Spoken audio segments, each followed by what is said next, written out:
Hey guys, James here. Time for some new comic reviews. This week, ended up picking up a couple titles that aren't normally on my pull list, and didn't really get anything that was, I guess like my main titles like Batman or something like that. So different week, fifth week, kind of always like that, I guess. Start with Justice League issue 12. Um, I don't pick up Justice League. I got this. This was the last issue sitting comic shop. My buddy that works there was like, "Hey, you should pick this up. It's already going for like $15, $20 on eBay." So I was like, "All right, I'll pick it up." Plus, the cover's really cool. You got Superman and Wonder Woman kissing, so hey, it's got to be an interesting story, right? So picked it up, read this. Um, Pretty interesting story actually. You've got the Justice League kind of falling apart after they fight this Graves guy. They're second guessing, how effective they are as a team, and are they doing the right things? Are they trying hard enough? Are they protecting people enough? Aquaman's trying to take over leadership from Batman. You have the Green Lantern, he's leaving, I guess, and then at the end you kind of wind up with this possible romance between Superman and Wonder Woman. Really, it was a pretty good story.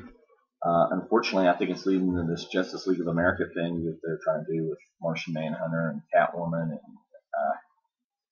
something that just looks horrible. Uh, but if you find a copy of this, pick it up and read it. This was good. The art in it's beautiful, and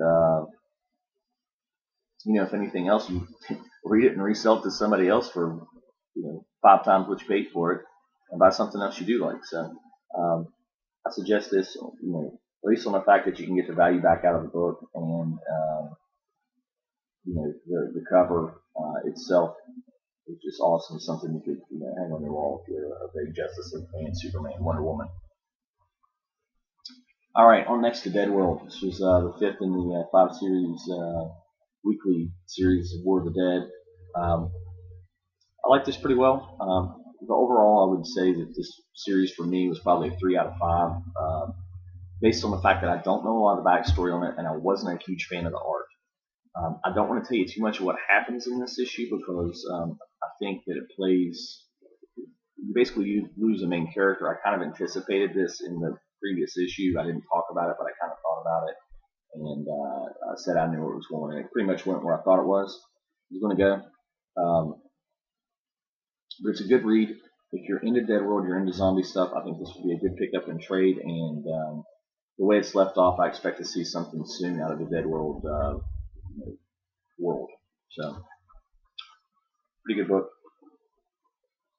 Next, we got Cross Badlands. This is issue is this? Issue 12. I really like Cross, but just because I like this violent horror, this really gory stuff. It's very graphic, definitely not for kids. But if you like some weird, sick, twisted stuff, this is it.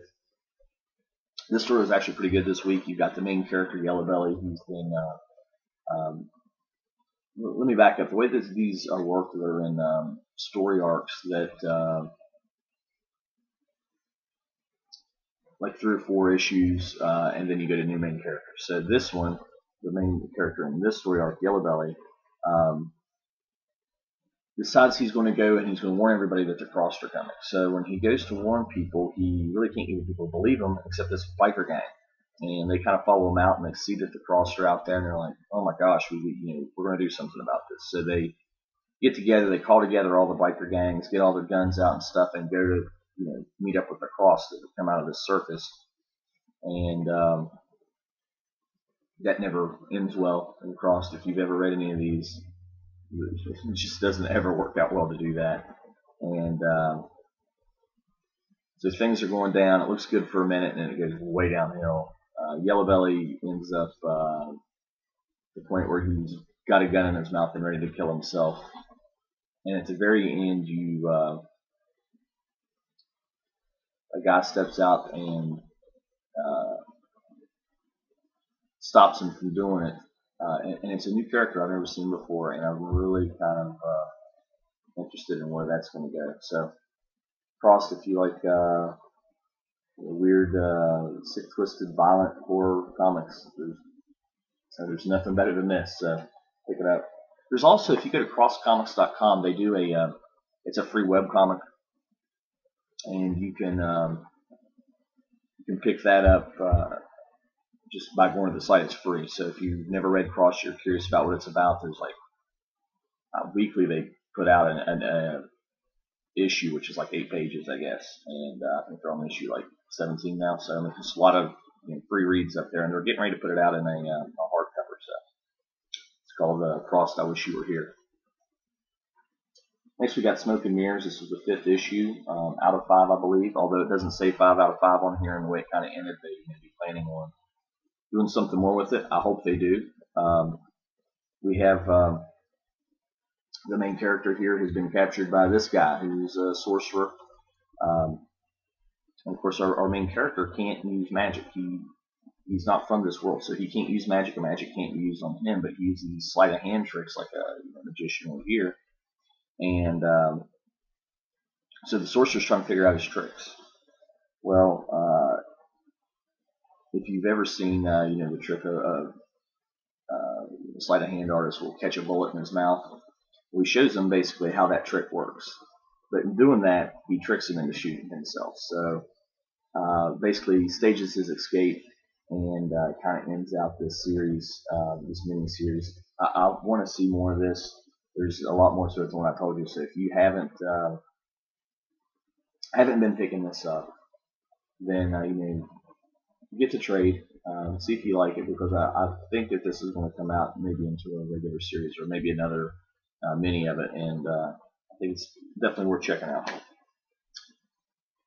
Lock and Key Grindhouse. I like this type of stuff. It reminds me of House of Mystery or the older Weird Tales, stuff like that. The cool horror stories and mystery. I don't call it mystery, but just strange stories. This one's pretty good. You've got some criminals that's set like in the 30s. Go out to this island, to the key house. They're going to rob it. They break in. They're kind of holding a family hostage. And it's basically how the family uses the house to win back their freedom. And it's a really good story. I enjoyed it. The only thing I didn't like about this is a really thick book.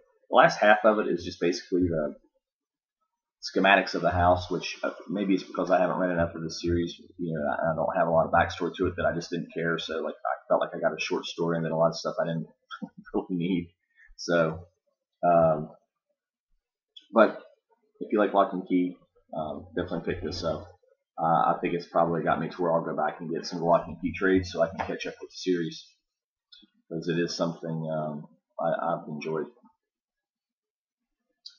Finally, we have Debris. This is it's pretty good. This is issue 2 of 4. I guess it's Riley Rosmo that does the art for this. I really like the art in it. They use really bright and vivid colors in it that, to me, looks fantastic. Show you a little bit of this here. You have, it's like this stuff. It's real bright, real vivid. So they're on this, I don't know if it's Earth or an alternate Earth, that basically there's no water, it's polluted. There's these creatures built out of garbage and debris, and so this girl who is one of the basically the shaman for the town, she's out trying to find water. She runs into these creatures.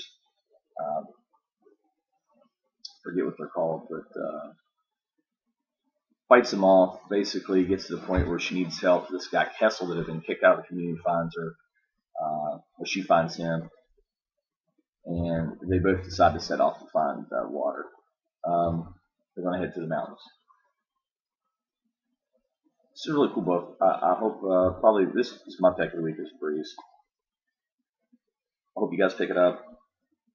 It, if not in the issues, at least go back and get it in trade. It comes out in trades. It's just a 4-issue mini, so but it's really interesting, and it kind of reminds me. The world sort of reminds me of a Dark Crystal type world. If you've ever seen the movie Dark Crystal, the Jim Henson movie, I don't know, it has that feel to it. So it's my reviews for the week. I did get a pretty big comic book haul, like a short box full the other day. So I'll probably do a video on that soon. And other than that, thanks for watching. Please comment, subscribe, thumbs up, thumbs down. Let me know what you guys are thinking. I love hearing the comments. And until next time, see you guys.